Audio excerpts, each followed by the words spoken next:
to find driver number 10, Daniel Trendle, who has the responsibility of leading the drivers round from pole position. So, right, let's get serious. We're going to see some racing. At last, we are going to see some battling. We're going to see some duels. And it's car number 10, Daniel Trendle, in pole position. Leading them through, they're doing it exactly right. We are after a green light here. Are we going to get a green light? We do, and we are racing in the BIKC Junior Division. And charging into the lead goes the driver number 10, Daniel Trendle, leading the race at the moment. It's driver number 7, Josh Selway, from second place. So the first two, the positions absolutely stay the same. But importantly, Daniel Trendle in the lead is already pulling away. But a great start, drivers flowing through, and nothing really to report of any contact further down the field. Yeah, it looks like Liam Trick has just been hung out to dry there. The 22 has just been passed by the 8 and the 1. He got overtaken by Anthony in the 8, and then Jack Collins just saw the gap and threw the car down the inside. Looks like the 11 of Marcel's also got through there as well, but out in front, Daniel Trendle, Josh Selway, Ben McGuire are starting to break away here. The 8 of Anthony there just behind them, but a little bit of a gap after that early overtake. Okay, here we go. We've had, I think there might be a change a little bit further down there. It just was out of camera shot. But as you said, Daniel Trendle leading at the moment, and the gap is 0.472 of a second. And those two drivers have edged away from third place. We've got Ben McGuigan, who is 1.05 seconds behind the leader of the race. However, the lead that Daniel Trendle definitely had a bigger gap than that to Josh Selway when he left the line. It was halfway around lap 1. So it does look like that even though it's very, very tight, Josh Selway is very much just gently pulling in, I would say, Daniel Trendle, and it's going to be interesting. We might get a pass. Yeah, as they fire down the ramp through the chicane in towards the first hairpin. Looks like Trick has been passed once again. Tried to get the move back on Jack Collins, but ended up getting overtaken by Ben Sproat instead. Looked like a complete repeat of what they had earlier on. Now he's got what looks like the 4 of Burkill, I believe that is just behind him. See the 1 and the 21 going at it through turn 3. That is, side by side between the pair of them, trying to go side by side. Contact there, spin for the 1. Driver number 1 facing the wrong way. There was contact there. Yeah, they tried to go side by side through the S's. We've said that doesn't always work, and it always rewards the brave. Sometimes that you need to remember that discretion is the better part of valor. We go back to green flag racing. That has closed the entire field back up. The top 6, sorry, as they fly up the top, are breaking away here. Fastest lap of the race is Marcel in the 11 at the back of this pack on a 60.2. Okay, fantastic stuff. And very unlucky, that driver. Driver number 1, Jack Collins, and he was literally neck and neck. There's so little space through the S's there that you can pass, but you need a little bit of cooperation from the driver that you're trying to overtake.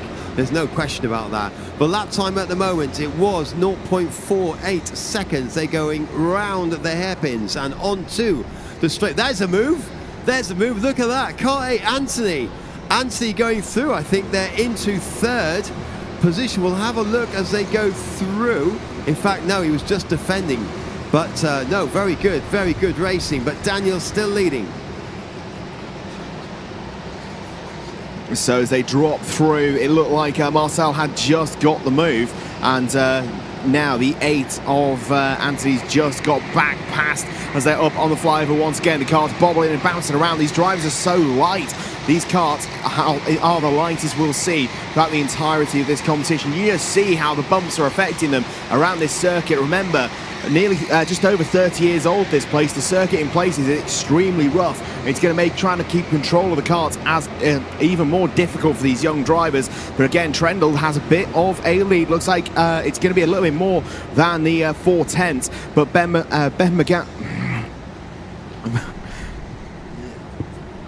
Okay, so we've got Daniel Trendle 3 laps in, and just crossed the line 4 laps in, and the gap is slightly higher. It's now 0.932 seconds is the gap. So Daniel Trendle is just slightly easing away from Josh Selway at the present moment in time, with Ben McGuigan in third place. Went very tight for second and third. In fact, that gap has really extended, largely because Josh has now got, if he had mirrors, they'd be absolutely full of Ben McGuigan and Anthony in 4th position and Marcel even in 5th place. So effectively the leader is just been given a little bit of respite, and it's that respite that has enabled him to pull away, and he's continuing to pull away. And I think when he goes over the start-finish line this time, we're going to see a gap of probably around about 1.5 seconds, which is a good half second more than what it was on the previous lap.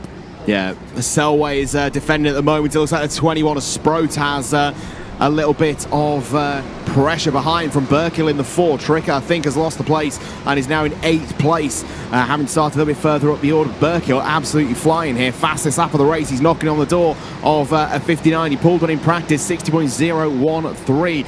Fastest lap in this one. Doesn't mean anything, is where you finish on the road. So fastest lap is bragging rights, but Trendle out in front by 1.7 seconds from Selway, who is defending quite a bit from McGuigan in the 5. They've only got about 4 tenths between each other as they drop through the bottom hairpin now and get ready to head back down the ramp. You can see Selway is taking a bit of a tighter line through some of the corners just to stop McGuigan from attempting the overtake, but McGuigan just can't focus on passing. He's got to think about what's behind him. As they went into the hairpin that time, though, Selway was able to take the racing line. McGuigan's... Oh, Selway wide! He made a small mistake. It looked like he just clipped the bump. He's lost 1, 2, potentially 3 places.